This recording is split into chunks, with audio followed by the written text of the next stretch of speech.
So imagine planning one weekend for yourself, months in advance. You remind your spouse over and over. They promise they'll handle the kids. Then, the night before, they suddenly text, "Sorry, work emergency, can't do it." Except, what if there was never any emergency? Let's get into the Reddit story. My brother, fake name D, and his wife Anna have been having some serious marital problems, which is 99% D's fault. Anna is a stay-at-home mom, goes to college online, and has a side business with an MLM. But whatever you think about MLMs, she has made some new friends and seems to be happier. Before they had kids, Dee and Anna had a solid marriage. Anna told me that after the kids came along, their marriage slowly went downhill, and now it's on life support. Anna does everything for the kids, and Dee wants a medal for watching the kids for 30 minutes while Anna cooks dinner. He is more than capable of taking care of them, but chooses to let Anna do everything if he can get away with it.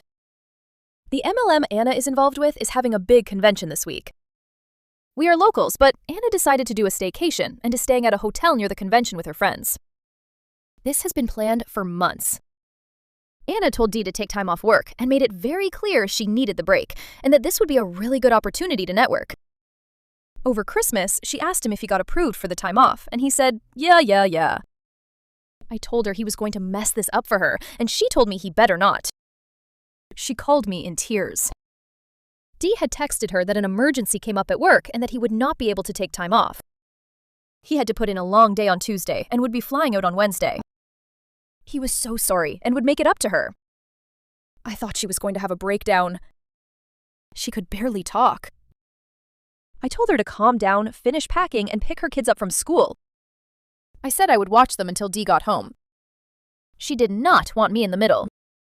I told her, F-D, we've never been close, and I don't give a damn how he reacts. I watched the kids until Dee strolled in at 10 p.m. On my way out the door, I told him he was a selfish piece of shit. He blasted my phone, and I put him on Do Not Disturb. I talked with Anna yesterday, and he blasted her phone as well. She ended up telling him they could either get marriage counseling or see divorce lawyers. His choice, but he better stop calling her unless it was an emergency with the kids, or she was calling to talk to them. He cooled his jets after being told that. He stopped by my house, and I spoke to him through the Ring camera. He asked me what he was supposed to do with the kids. I asked him if he even bothered to request the time off from work. He would not answer me. Instead, he said he had an important business trip. He said Anna would not give him the contact information for their babysitters, and asked if I could watch the kids. I told him to get off my property with his bullshit. If he were any kind of parent, he would already have the contact information for the babysitter. Anna prepped meals for the kids, organized all their clothes for the week, and left a detailed itinerary of their schedule. What else does he need? Our parents and his in-laws won't return his calls. He is flying solo this week and had to cancel his alleged business trip. Anna says she will get to the bottom of that when she gets back home. I hope she has the best time with her friends. I hope Dee does not get a moment of peace. No one is buying his lies or coming to his rescue, and I laugh when I think about it. Good luck, bro. But believe it or not, that wasn't the end of the story. Things actually got worse. And we have an update. I have gotten a lot of messages requesting an update. Dee has not been served yet. As I mentioned before, it's going to take a while, and the lawyer needs time.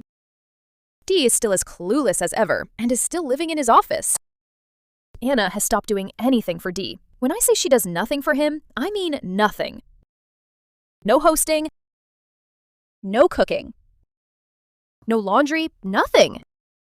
He is very upset and asked her what the point of her staying home is, and said she needed to get a job. She laughed in his face and told him that wasn't happening and there was nothing he could do about it. Since he is used to Anna planning everything, he did nothing for our mom on Mother's Day. Anna spent it with her own family, and Dee was not invited. He texted me on Mother's Day and asked what we were doing for Mom. I told him we were doing nothing. I had made my own plans with Mom, and he was not included. I told him to go to Costco, buy Mom some flowers, and drop them off. I cannot stand him, selfish man. Just when you think Dee couldn't make things any worse, he somehow manages it. Here's the second update. I got a lot of messages asking for updates, so I am going to leave this one as well. I'm going to start with the good news first. Anna is going to divorce Dee. Thanks to a family member, she was able to get an appointment with a lawyer this week. She comes very highly recommended. When Anna came home on Sunday night, Dee was waiting with a suitcase. He said it was his turn to take a vacation. Then he left. No arguing. He just left.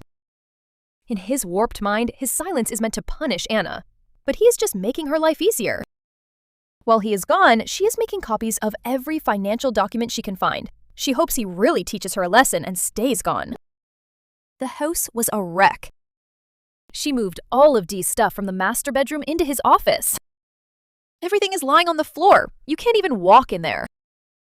There isn't even room for a twin air mattress.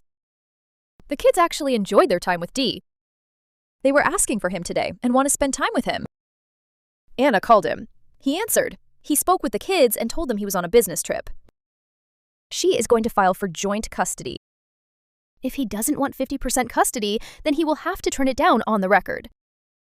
She also found out that last Tuesday, when he was supposedly watching the kids, he was tagged in a picture at a bar playing pool. So much for working. He didn't even untag himself, which shows he really doesn't care. He doesn't love Anna or even like her. But he must hate her to act like that. I don't get it. He absolutely disgusts me. That is all I have to update. Now, here's my take. I'm completely on OP's side. Could there have been a genuine work emergency?